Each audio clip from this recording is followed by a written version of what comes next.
Hi, Scott Orland with Cinema Magazine. For all you 50 Shades fans, the end is here, and we're going to give you some insights to it. Mr. Gray himself, Jamie Dornan. So how bittersweet is it? I mean, it's a franchise. It's been incredibly successful for you, but is there a relief that it's over and that you finally get to show everybody the last part? I think you're right that it is a bittersweet thing. You know, it's been an incredible journey, but every journey has to end, and you know, we feel that we've been on the same journey as the fans in a way with this, and we've been through so much, Dakota and I, and it's a hard thing because like you've got to see it as just a job, and you move on to the next job, and both Dakota and I have done lots of stuff in between and lots of stuff coming up, and so you try to just separate it, you know, and just keep it like that's that job over. But if it's a franchise and it goes on for numerous years, it does feel different. It feels like it's something bigger and more special at times. So yeah, there's a relief to sort of, for want of a better term, put it to bed. But also, you know, also it's sad because, you know, they're like family to you, these people, by the end, you know, and you know, saying goodbye to family in a way is always tough.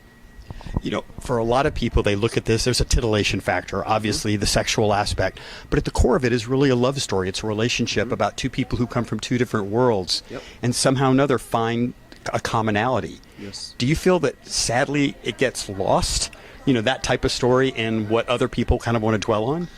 I think it does for the people who aren't fans of the books and the movies, and I think that's what the fans really struggle with as well. Like there's lots of movies that have been set in an S&M world, like, you know, hundreds that haven't had anywhere near the impact that the 50 Shades trilogy has. So there's obviously more to it than that. There obviously is something in this love story that people are just bound to and feel very much a part of and believe, and you can't take that for granted. That's a powerful thing that Eric has created, you know.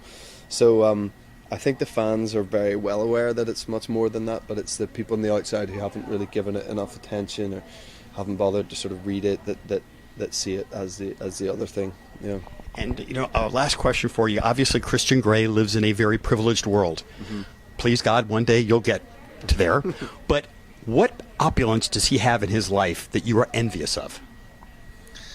I don't think any of it. I'm a pretty simple dude. I think there's nothing, you know, as long as I've got like a, you know, nice home and a car that works and my family are happy, I don't really sort of need anything. All that stuff with the helicopter and like a fleet of cars and stuff, it's sort of unnecessary, I think. And but you know, if you had that kind of money, you'd probably do the same thing. I'd say so. You know, I'm not. It's whatever. It's fine with me, but I just don't. I've never felt that I wanted that. I'm playing him ever. I've never felt that I would want that kind of wealth. Just doesn't appeal. Well, if you ever do get it, I have a couple of credit cards that if you could make a payment on, I'd be really appreciative. Jamie Dornan, as always, thank you so much. Cheers, Scott. This is Scott Orland. Until next time.